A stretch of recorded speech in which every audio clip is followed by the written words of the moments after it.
Boys, let's get to it. Enjoy the show. Enjoy the show. Enjoy the show. Enjoy the show. Lights, camera, action. What's up, everybody? We are the Three Amigos and a Podcast. We are the Three Amigos and a Podcast. Episode 64. There's an echo in this room. Is there?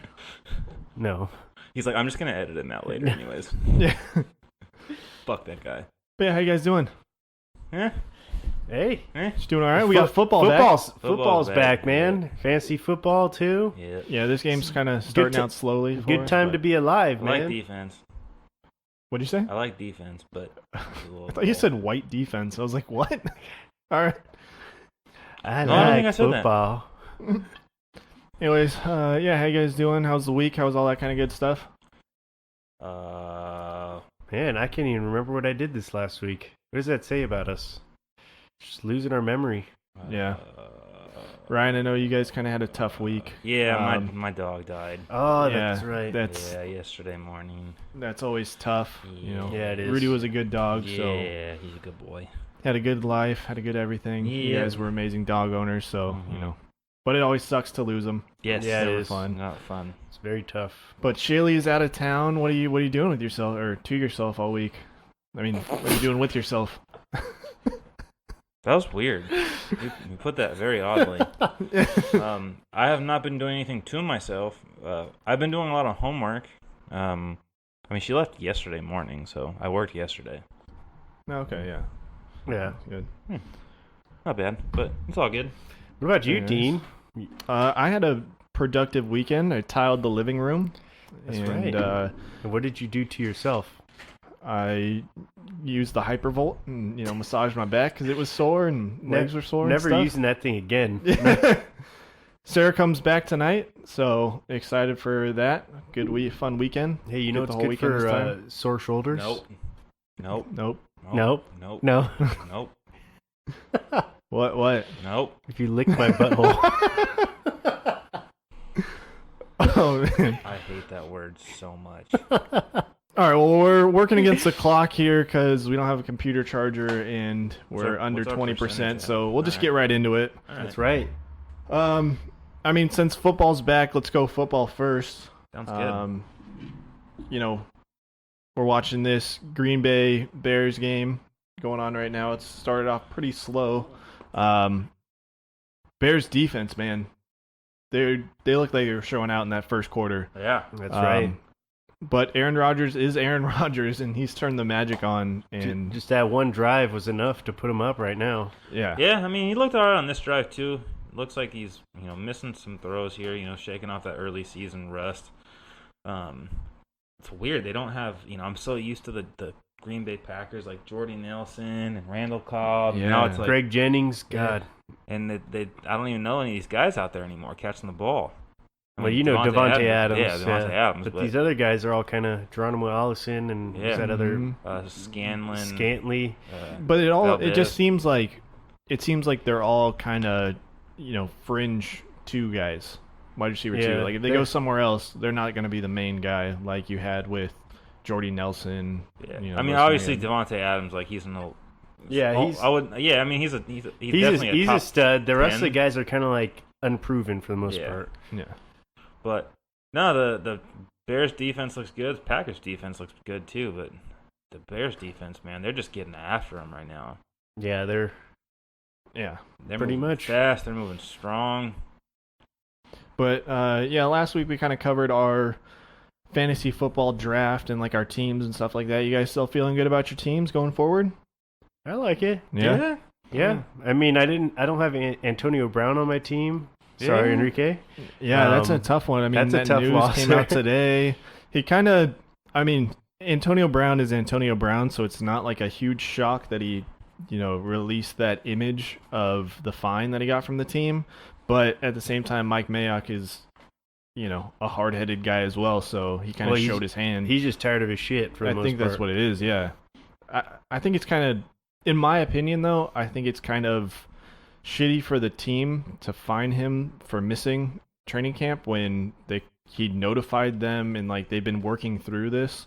So I in my mean, opinion, it's still it's just like it's part of their bylaws. I mean, you break the rule, you got to pay the price just like everybody else. This is the way I think of it. If you didn't show up for work and your boss didn't pay you or he fired you or something like that, like he would have you're getting paid justifiable for those cause, days, yeah. and it would Yeah. be like you going back into work and be like flicking off your boss and being like, I hate this place. You suck as a boss. This and this, and like obviously it's not going to go over well with your boss. And no, but I mean, I more or less take it as like you missed those days.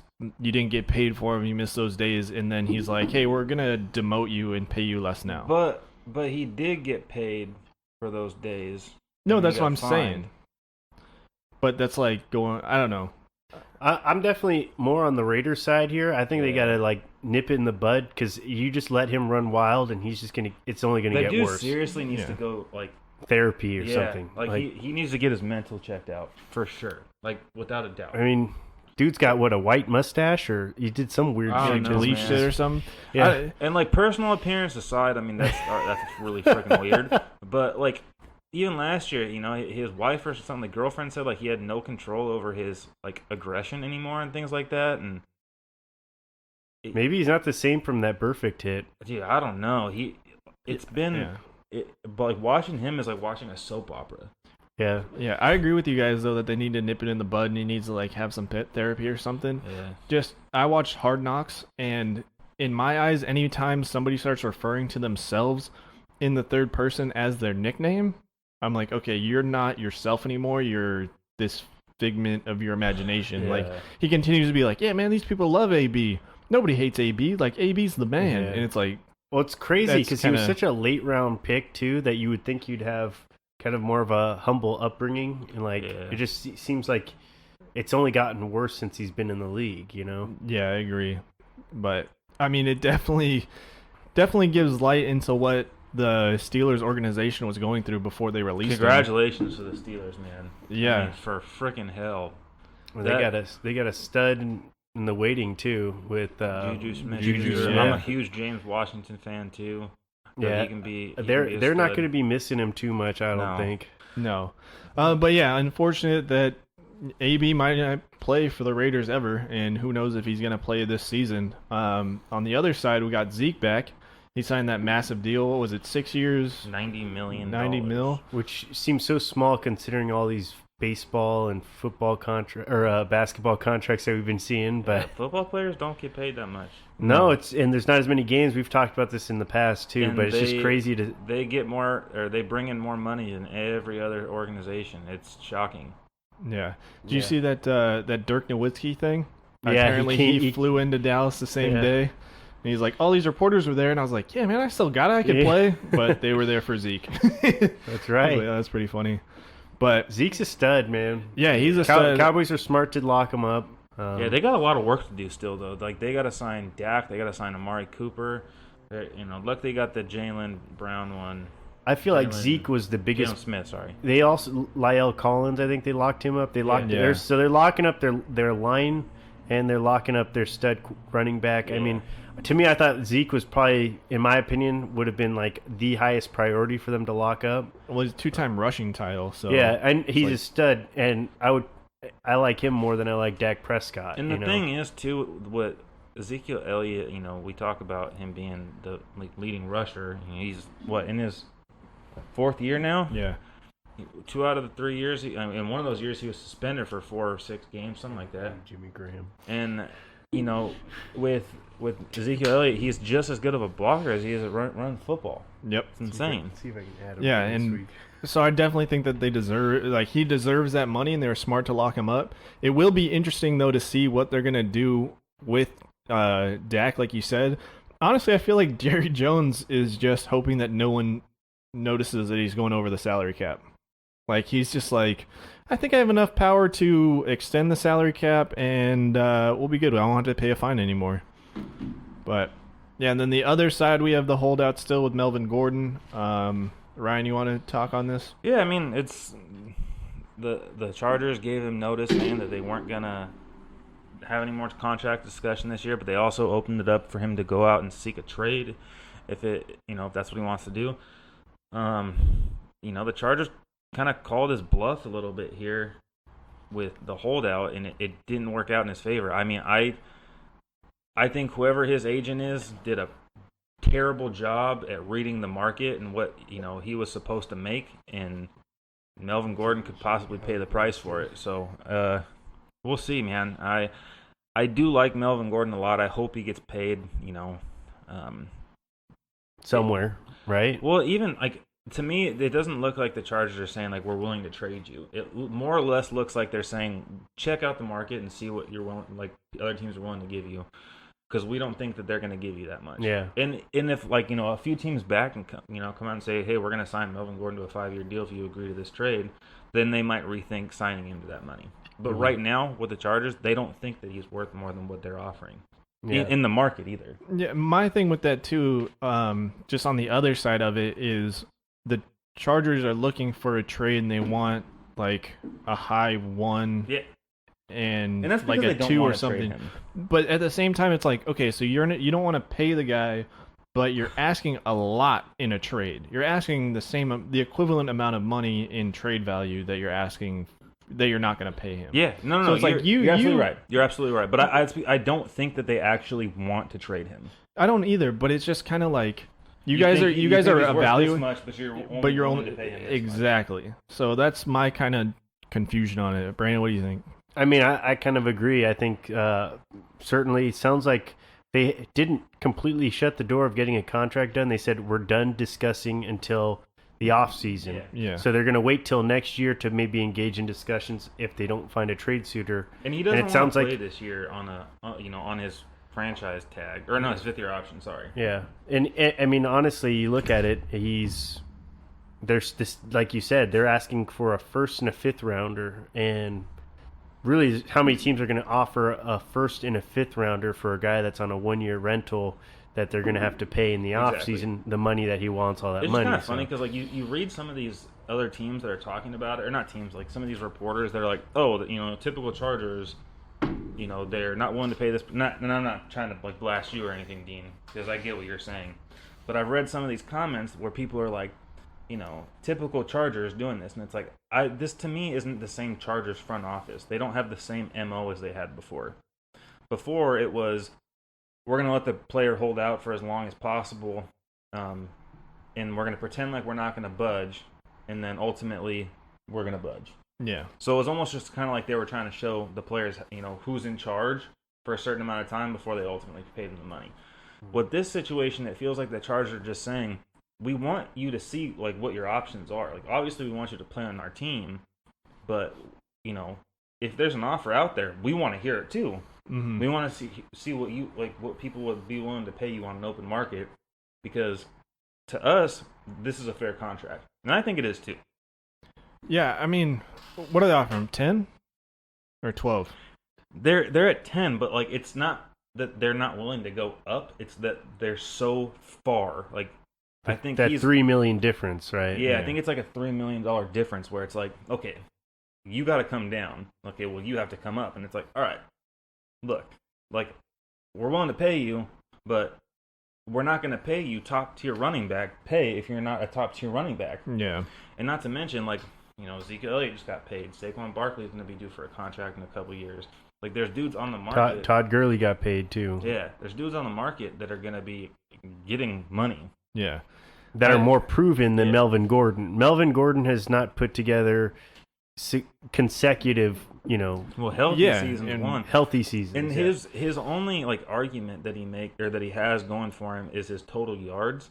But I don't carry that much weight into total yards for running backs anymore, because they're used more like wide receivers or like in the passing game, because people can get them the ball in open space. Yeah. If you get any running back in any lineup the ball in space, they can make one person miss. And my whole thing is like, I want to see 16 games straight from Melvin Gordon. I want to see 1,200 rushing yards. I want to see 10 rushing touchdowns. I want to see 4+ yards per carry and those aren't things that you've seen consistently from him.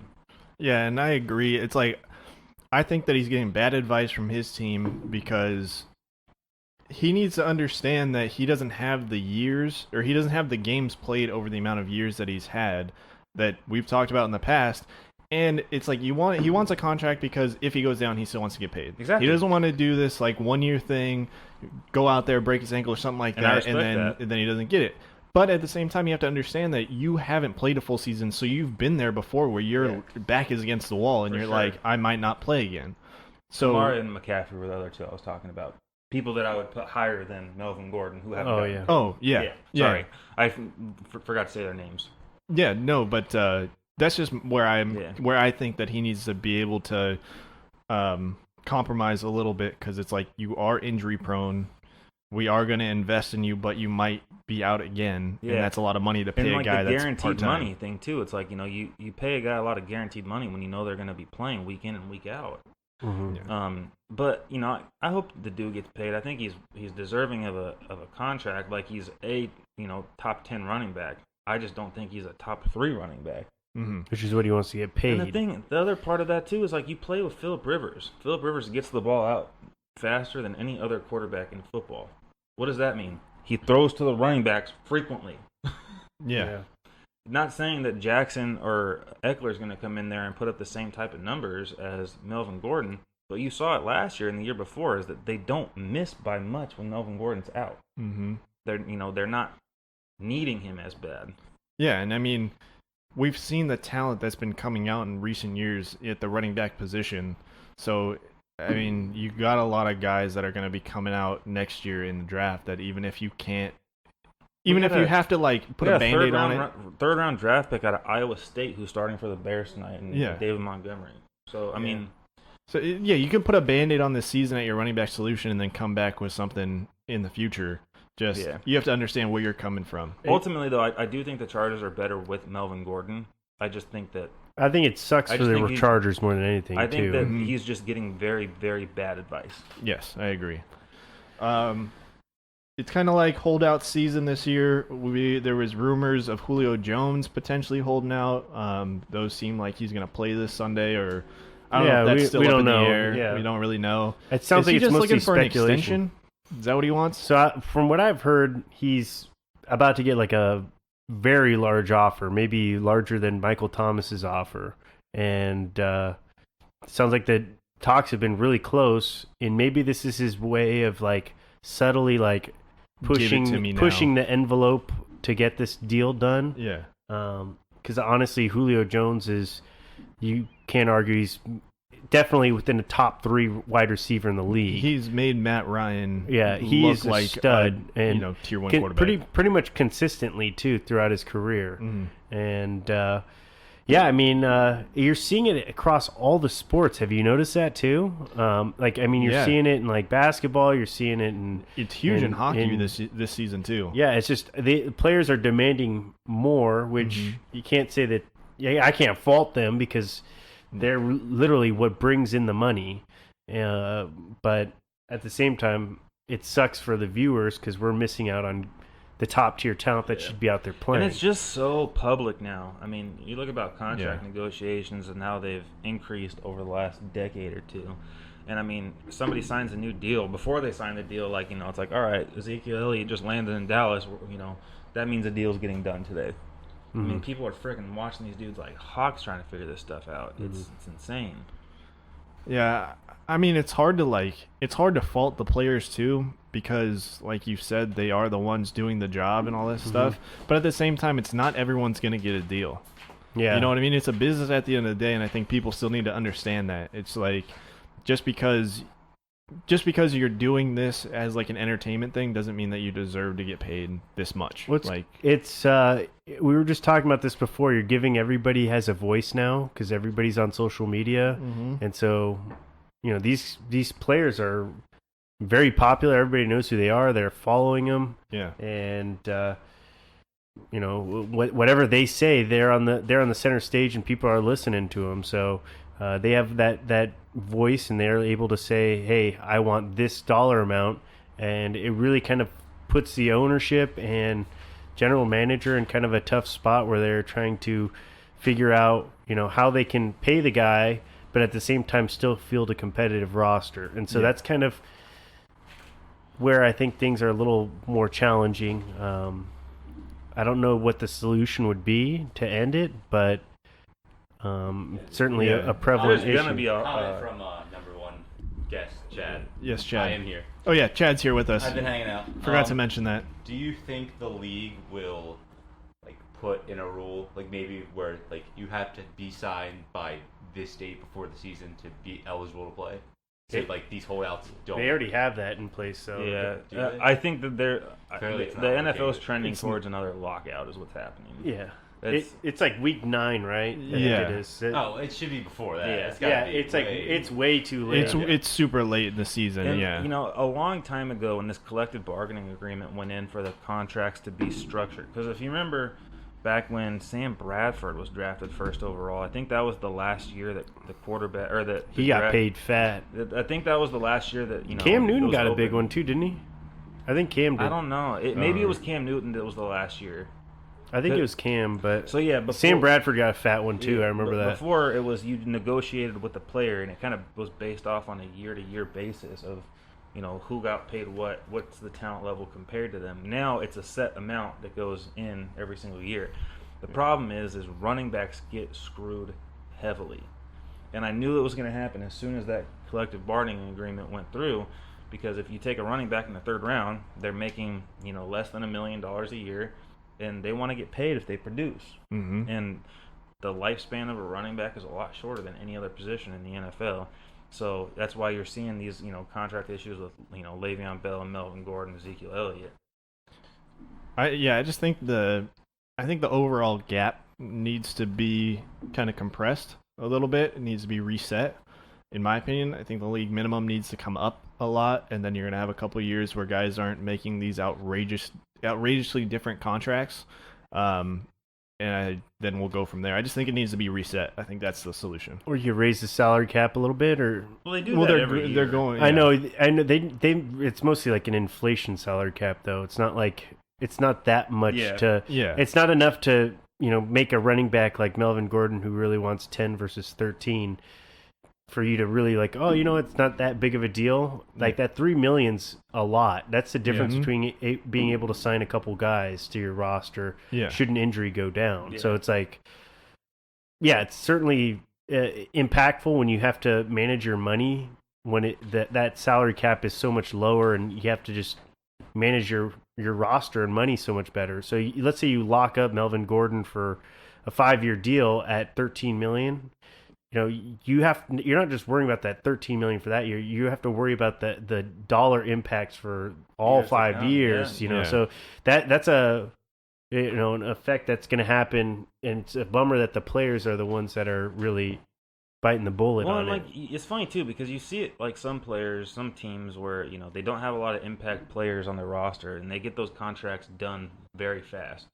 It's like, we need you on our team because you're about all we have. The one thing the Chargers have done a really good job of in the last 8 or so years is they draft very well. Yeah, they do. And they constantly have an influx of talent that they have to pay. And, you see it this past offseason, Jason Barrett was a guy that they had to let go. Terrell Williams was another guy they had to let go. Players that had value that they're like, unfortunately, we can't pay you the dollar amount that that you want because, there's a lot of other talented players on this team that we got to play. It's a good problem to have, but, it's a good problem to have. It's a bad problem to have to deal with. Yeah. But, yeah. Then the last crazy holdout is Tony Romo potentially holding out for his commentating. Pay him. Yeah, contract. Pay that man. Pay him. He deserves it more Honestly, than Zeke deserved it. I think everyone's amazed at how great of a job he's done in that Yeah. last year. There's not a single person in broadcasting that I'd rather listen to right now than Tony Romo. I agree. Agreed. Yeah. Agreed. Which I don't is know how shocking. people don't like him. I just don't get it. Dude, I mean, you may. I don't know if you have your reasons, Like, whatever. But they probably just don't like him from his playing days. So Yeah. it's more like I hate the Cowboys type thing. yeah, maybe. You can't listen to him talk and you're like, dude, this guy literally it's like you're in the mind of the quarterback, the quarterback, the coordinators, everybody. Like, yeah, exactly. Yeah, you're the offensive and defensive coordinator at that point. Like, the only thing that I can think of is if I'm a Cowboys fan and I'm listening to him and I'm like, damn it, dude, you like are this smart of a football player and you couldn't win us a damn Super Bowl. You couldn't catch a damn snap. Yeah. Oh, dude, no. that was early in his career too. Yeah, He'll never live. he'll never live it down. But like statistically, he was a good quarterback. He wasn't a great quarterback. He wasn't an amazing quarterback, but he always sat around, the top of the league in passing yards and passing touchdowns and QBR and all those statistics. He just was always hurt. Always hurt. Yeah, he. Well, I remember that last play was against the Seahawks, right? He got his ribs cracked. Yeah. In preseason, that dude was starting to get hurt a lot towards the end of his career, and yeah, I mean, he sounds like he's found a good niche for him, and I'm happy for him. Yeah. Hey, the man. So I got an interesting question for you guys that I was thinking about earlier this week. So in the 2004 draft, we had three, pretty big name quarterbacks: Phillip Rivers, Eli Manning, Big Ben. I think that's it. That's it. Yeah. Of those three, like honest opinion, who do you think's the best quarterback out of those three? Like now, skill wise, or just like, as a Right now, or who has had the best career? because who would you starting in 2004? Starting in 2004, who would you want on your team? If you had to take one of those three in your 2004 draft, which one would you want? I mean, I feel like Phillip Rivers has been an elite quarterback for several of the years, but Big Ben definitely has had the more successful career. So do you think if Phillip Rivers was on the Steelers, he would have more Super Bowls? No, I think that Big Ben in his prime was an animal that had never been seen in the NFL. I mean, we're talking about a dude that's about the same size as a defensive end. And Dude, did you see those videos? I was like, this is totally. They're like, oh, the when bag you, thing. Well, yeah, when you got the starting quarterback gig locked up, and they're like throwing the bags at him. He's like, fuck yeah. I will say Eli Manning falls number 3 for me. Mm-hmm. I know he's got 2 Super Bowls, but I put a lot of weight on the fact that he played with an amazing defense on both those Super Bowls. I'm not going to take away his clutch drives that he had, but at the same time, I'm not gonna count that over a successful several seasons. No, and I think to stay unbiased, I definitely would have to pick Big Ben, because even if you look at the way the game's adapted now, Phillip Rivers, the breed of Phillip Rivers and Eli Manning type quarterbacks is dying. The pure pocket passers, stay in the pocket, sling it kind of guys. It no longer exists. You have to have somebody that can extend the pocket and extend plays. You see it with Aaron Rodgers. You see it with Cam Newton, both guys who have won MVP awards. And then you see it with Patrick Mahomes, our latest MVP of the league. The game has changed so much. When you have defensive ends that are big, the biggest, strongest players, and now some of the fastest players in the league, you need quarterbacks that can move around in the pocket and extend plays. So I would say if we're taking the knowledge that we have now, going back into 2004, I'd say Big Ben. Initially I was like, yeah, Big Ben, but then I was thinking about it and I'm like, but would the Steelers be more successful with Phillip Rivers on the team? It was a hard argument for me to come to, but I think at the end of the day I would want Phillip Rivers over Big Ben. Really? The only thing that you could argue too, like with Phillip Rivers, is that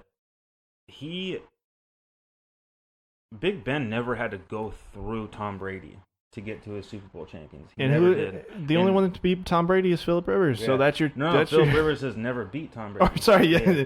Phillip Rivers. He's never beat him. So that's right. That's the thing. Is like he's had to go through the greatest quarterback that the NFL has ever seen in his prime of his career, and that takes away those chances that he had of making a Super Bowl. So I mean, if he was on the Steelers, he was playing with a better organization, a team that could manufacture wins and didn't have North Turner as a fucking coach.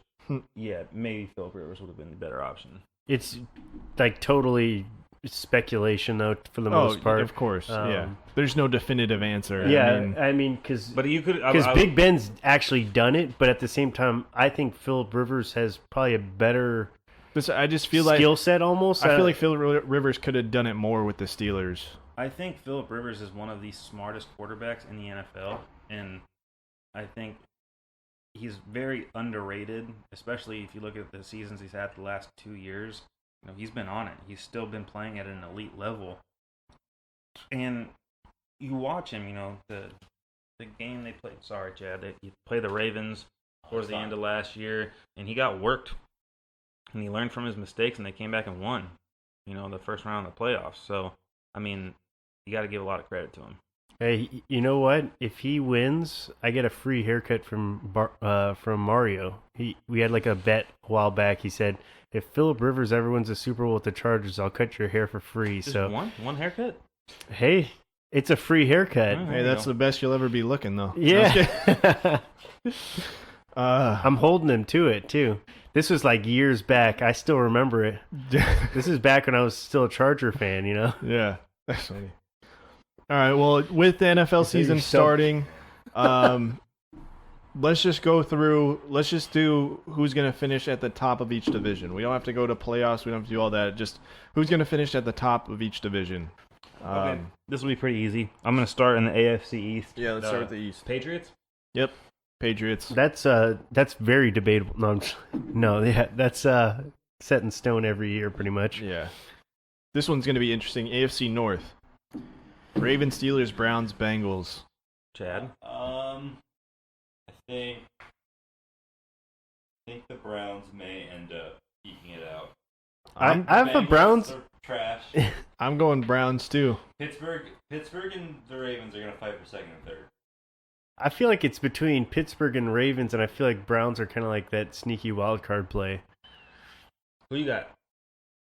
If I had to pick one, I'd probably go Pittsburgh, to be honest. Really? I'm going Pittsburgh. I'm between Pittsburgh and Cleveland, but I think Cleveland.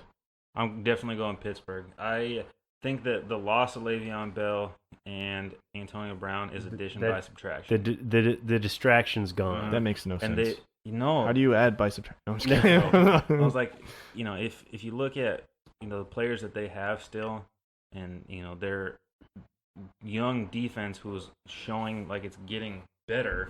I would love to pick the Ravens here. I definitely would. It's their just, defense is. It's Lamar Jackson, and it's betting on Lamar Jackson. I listen to a lot of just Ravens sports talk. Apparently, all the reporters that have been to training camp say that even from the sideline, in the media section, he's significantly bigger. I think 15 to 20 pounds of muscle there. My issue with Lamar Jackson isn't the size and his ability; it's the offense that they run to support him. Well, they didn't have an offense last season for him. No, it was a Joe Flacco offense. I'm talking about the triple option crap that they ran almost exclusively. A lot of design runs. They kind of runs. just threw that in there because he was kind of used to it. So that's the only reason I don't pick the Ravens yet, is because if that's their game plan going forward, watching preseason, the limited amount that he played, it seems like it's more. That's preseason.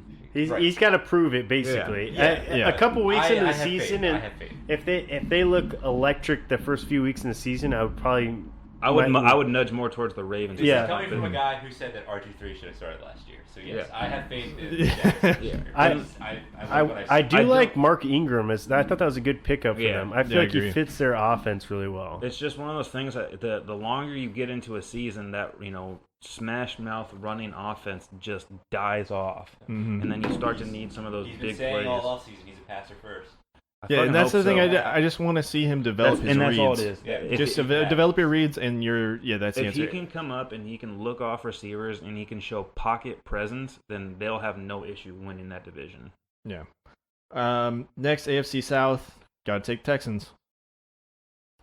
I'm taking Jags. Got to go Texans. I feel like the Jags are going to rebound this year. Got to go Texans. I'm going Colt. No way. Whoa. Damn. Says the man that was talking much shit about the Colts. Hey, let's get the tiebreaker in here, Chad. Who's he feel? Well, it's not a tie. It's got to be. We all three pick different. It's got to be the Texans. All right. If he said for a second, I thought you were gonna say the Titans just to fuck with all of us. I was like, get the hell out. 4-way tie. Okay, first of all, I don't know what the fuck the Texans are doing. I don't think anybody knows what the fuck the Texans are doing. So, Go ahead. Going back on that, right? Yes, losing. Fuck. Why did Jadeveon Clowney was a big hit, but then you get Tunsil to cover your weak side, who was gonna be a top 5 pick if he didn't have that little smoking debacle. No. But at the same time, the weed mask. did you he hit a gas mask and didn't choke afterwards? That guy, are you kidding me? I'm not. That guy's lungs are so strong. He could probably run a marathon and then go win a hot dog eating contest. But they gave up 2 first-round picks, which is hard to rationalize. But at the same time, I think if you're in it to win it, it's not a bad move. In it to win it. Also, this is going to be I think they paid a lot of big players, and they're going to have to recoup some of that in the future. And I think they got Mingo and another linebacker from the Seahawks, and then they also got a 4th-round pick. They would have gotten a 4th-round pick in their contemporary pick. Compensation pick. Yeah. From losing Jadeveon Clowney at the end of the year regardless. So, I have a hard time understanding what that organization's doing. But, they do have an electric... Let me get back to my Colts thing. Sorry. So, yes, I never said the Colts weren't a good team. I said it's stupid that they're the number 2 rated team in the NFL. I didn't understand it. No, they're well built for sure. Yeah, they have a really good defense. They have a really good offense, and a lot of it's going to weigh heavily on what Jacoby Brissett can do. But remember, he played very well, and now he's going to be surrounded with the best offensive line, arguably, in football. Still has T.Y. Hilton, still has a good running back crew, and they have that defense. This division's always very confusing, and it comes down to, who plays ball the best. And so I'm more or less picking Frank Wright is who I'm picking. I'm picking him as the best head coach in that division to be able to come out on top. I don't know what the fuck Bill O'Brien's doing. I will say this. I think that is by far the most balanced division in the entire NFL. Yeah.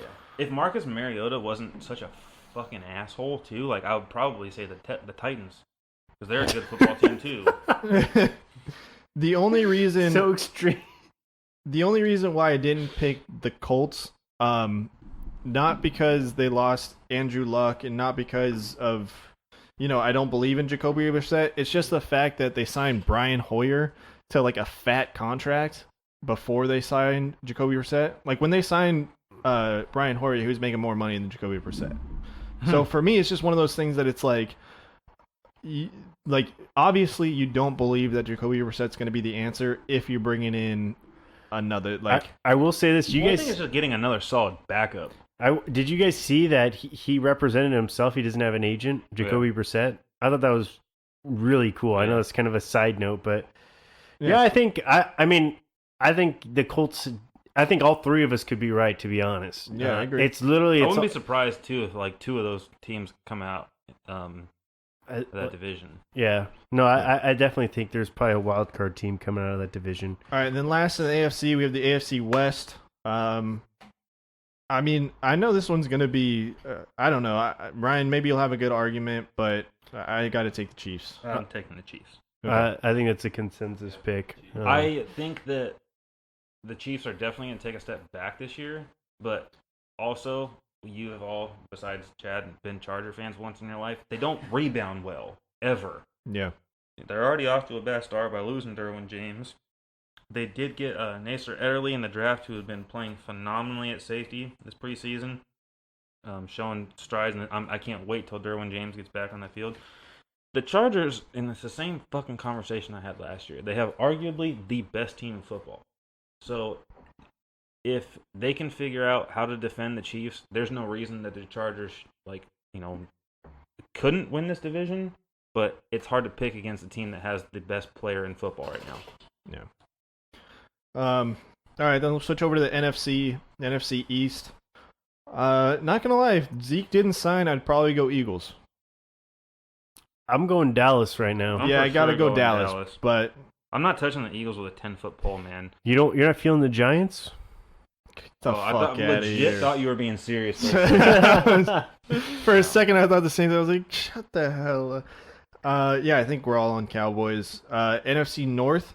I think this one, I don't know. This one can be tough. I think we're all gonna have a little bit different. Honestly, I'm pulling. I think Bears got it. I think they're gonna repeat. right? First year coach with the Packers. Their defense looks pretty good right now. This is going to be the toughest games that they have to play. I'm going to go Packers.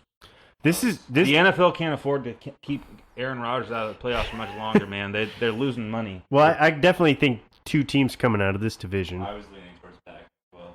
Yeah, I gotta go with the Packers as well. The obvious choice is the Bears. I mean, they're the best. Like, they have the best defense. They can manage the clock on offense.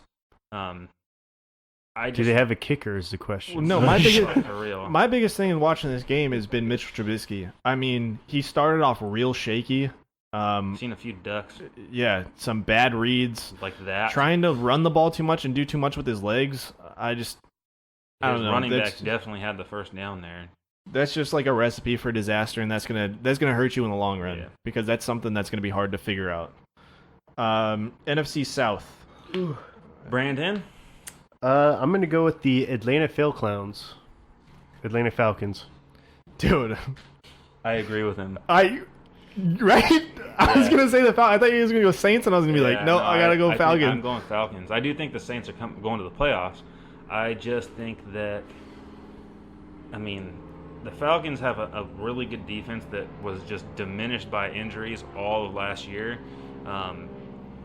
Matt Ryan's kind of like the Eric Hosmer of the NFL. He's an every other year kind of guy. I mean, I know last year statistically he was towards the top of the league. He was good last year. They got so many weapons on that damn team. Remember, this is a team that's just 2 years. Calvin Ridley, away, Julio Jones, Devontae. They're 1/2 away from being a Super Bowl champion team.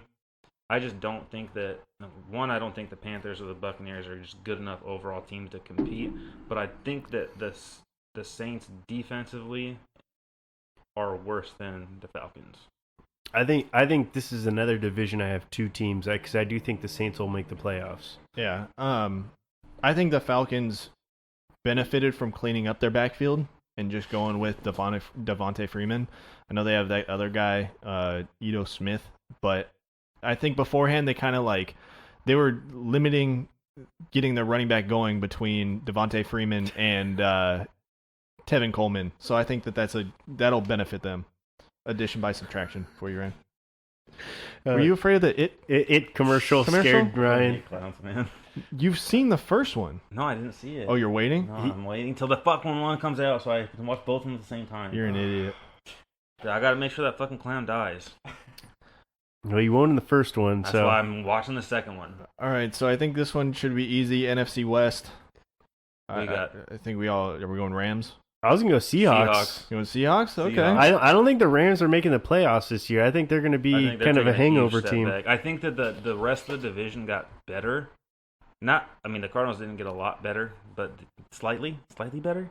Maybe we're talking D minus to just a D plus maybe.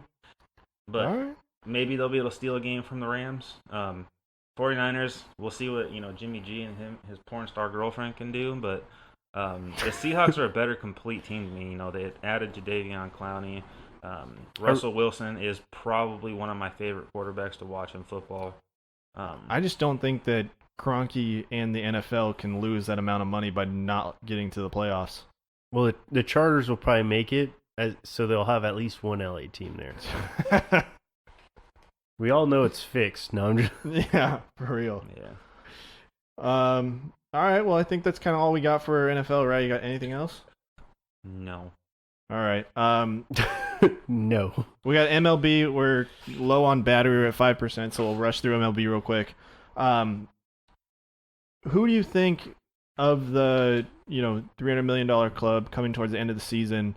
Who do you think had the bigger impact of their team, Harper or Machado? For sure, Machado. Yeah, I like Machado's impact. His ability. I mean, You're all welcome. yeah. Thanks.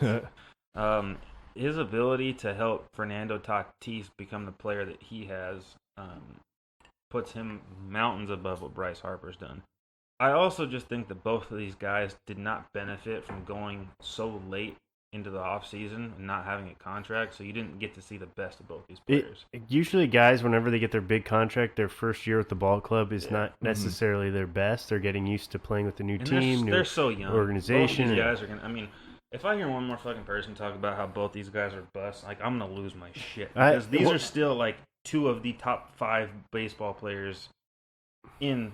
I mean, not pitchers, because those are 2 different categories to me. Yeah. But these are two of the top 5 players in all of baseball. No, yeah, I mean, just hearing what he said like a week or so ago, where he was talking about how, hey guys, I know we're not competitive this year, but don't get used to this because next year I expect us to be contending, and that's something you want out of your leader, Definitely. And I think Machado is, while he's not necessarily very well liked by the national media, Baltimore loves him. I think locally, I think Padre fans, I think we like him. I don't know definitely. too many Padre fans who don't. I think I have talked to some Dodger fans who think he's a piece of shit, but obviously he's not on their team anymore, so maybe there's some sour grapes there. That pisses me off too, because it's like they were never gonna sign him. Yeah. They had Justin Turner and Corey Seager. They were never going to sign No, Manny Machado. that was definitely going all in for next year. Yeah. Actually, they didn't have to go in that much. They gave up they one. barely fucking gave up anything. No, Sorry, Chad. Yeah. But The 20-year rebuild starts now. God. Project 2040. Yeah. God. That's what it is. Yeah, I mean, I agree. I feel like the argument could be made just for how Harper's doing as of late, kind of pushing that team. Statistically, I think Harper might have the edge offensively over Manny, Machado. what he does defensively is That's the thing. Just what he does defensively and like the way he's led this team it's an gives even him the split edge. with me, man. Like $15 million for his bat, $15 million for his glove. That's what they're paying him. Yeah, I agree. Like Harper, like he's getting about like $28 million for his bat and $2 million for his glove. Then we had Mackenzie Gore being named the MLB Pipeline Pitcher of the Year. Yeah. That's Yes. exciting to look forward to. Yes. Um, I'm hoping. Next year, I'm hoping. Yeah. Yeah, he's. I'm still becoming a Padres. I'm hoping He's the the pitching Tatis. they're gonna play it just like they played. He's like The pitching Tatis. They're gonna play him just like they did Paddock. It's all gonna come down to how they produce in the off season or in the spring training. Mm-hmm. And if he produces well in spring training, he'll be in the starting rotation. But I'm hearing a lot of news that the Padres are gonna go after not one, but 2 front-of-the-line starters this offseason. I heard Strasburg might opt out. Yeah. I would be so I'm happy. hearing Strasburg and Cole are definitely guys that they're going towards. They've been targeting a frontline starter for I'm years hearing now. Syndergaard's still on that map. And the thing is, like, I'd rather the other 2 guys, but I'm okay with Syndergaard if we get a Strasburg. I think Syndergaard we have to still trade for him though. Yeah, but But I'm okay with giving up some prospects if our rotation looks like Garrett, and I'm not saying it's one in any order. frontline guy. Garrett, Gore, Paddock, Syndergaard, Strasburg. There's no way we're getting 2 guys. No, they're saying they're going after 2. Oh. I mean, I'll believe it when I see Yeah. it. I will say this: we signed Machado, so maybe they're definitely willing to spend now. Yeah. But that's big spending. That's spending more than Machado. Well, it depends if it's trade stuff too. I mean, sometimes you don't have to. That's true. Because they got a crap ton of prospects. They Xavier do. Edwards is somebody that they could dangle out there. Ugh. Josh Naylor. I just hate still. trading these guys after we've been getting so excited about them. At all a the certain stuff they're point, doing. though, it's time. No, I get what you're saying, but It's yeah. It's time. I mean, Some of these other guys, I really wish. I mean, we've talked about this a number of times. I really wish we'd unload Andy Green. I think we have a culture of zero accountability with these guys right now. Like there's been this culture of just losing baseball that we just need to wash ourselves of. I think that this is the last month that Andy Green is the head coach of the Padres. Yeah, I agree. I hope so. I don't know if I would truly believe that, but I hope you're right. Yeah. I mean, I hate blaming the coach, but honestly, you look at so many of these top prospects, they come up, they start struggling, then they go like, I feel like they just get mismanaged almost. At the So end of the day, it is Yes. still a sport that demands winning. and improvement. And with Andy Green, you just don't see it. So Yeah. I do think that, with the additions that they made the past two off seasons, Fernando Tatis being up there now, I think that they're going to go out and find a head coach that can help, develop these guys a little bit better. Yeah, and I think to the point of like a head coach, a lot of people just say a head coach is really just more of a motivator now, just by the way analytics have worked into the game. But I feel like within the Padres organization, we haven't seen a whole lot of that. And not only that, but it's like I don't know. I just feel like a majority of our other coaching staff aren't up to par with what Andy Green's producing or like putting out on the field, and that kind of needs to. I don't feel like we're that analytically driven compared to many other teams out there. Yeah. I feel like that's why I feel like he's the still a league's head trending coach. towards that, and he's kind of just like, I don't know what he's doing. To And that's be what I mean. honest, Like that's why it's he's just- still like a head coach. He's not like it's not like an analytic driven ball team, and then he's trying to drive everybody else. That's just Yeah, no, I think we're all in agreement. I would take getting rid of Andy Green, getting a good, proven manager over a frontline starter. It's trade head coaches. Dave Roberts. Yeah, Dodgers- Dave Dodgers Roberts, are- or what would have been really nice if we never got rid of Bruce Bochy, because Dude, he's just bring him out of retirement. just get him out of retirement. It's like retire, then come coach for Come us. with- Since I don't think the Dodgers are going to win the World Series, I do think that Was Dave Roberts. is he going to be? Is his contract up with the Dodgers? No, I but thought they just don't re-upped think him. If they make it to 3 straight World Series, He just walk away from his contract. I told you guys about that Dave Roberts story, right? Or my dad and I booed him. yeah. I think I remember that. And then you were at next to his we were relatives. Yeah. We're like, oh no, he's great. We were just kidding. Damn. Last bit of MLB news I have is Verlander gets his third career no hitter. Oh, what was your first thought on that? Because I know what mine was. Fucking Padres don't have a no hitter. Yeah, that's exactly what it was. It was like, oh, Verlander's got 3, and we should have drafted him, but we didn't. We drafted stupid Matt Bush. No, you know what my first thought was? Damn, I always thought Verlander was the lucky one for landing Kate Upton, but now I'm thinking Kate Upton is the lucky one for landing Damn. Justin Verlander. For real, though. Like 3 no hitters, like get the hell out of here. Yeah, I don't know. That's just impressive. Hate it or love it, you can't knock it for just being ridiculous. That's kind of all I got for baseball. You guys got anything else? Yeah. Brandon, you got a stat of the day for us? Stat of the day, dabba-doo-ba-doo, stat of the day, dat of the day. Here comes that what? Stat of the day. Bop! Yeah, so it's Michael Lorenzen. Do you know who that is? No. He's a pitcher for the Reds. Well, he is the first player to play the field and homer in the same game since Babe Ruth. Oh, yeah, the guy for the in Reds. June 13th, 1921. Yeah, the guy for the Reds. Yeah. Yeah, that So- was dope. so he So won- he that. he pitched. He pitched. Yeah. He won the game pitching. Yes, and Played then the they field moved him and out hit to a the home run. field. And then he hit a home run. Yes. That's crazy. The first time since 1921. That's a weird That was thing. almost a 100-year world record. What a dickhead. That's so Yeah. weird. That's You such a ruined weird- it. It could have yeah. been hit the century mark. But that's such a weird thing to do as a head coach. Be like, all right, man, we're pulling you. Go out to left field. Yeah. Yeah, it's like, what the fuck is this? Little Like League? what? No, I'm done. They were up by a bunch. That's the main reason. I guess they were kind of like, But even still, it just seems like a weird move to be like, go play out in the field.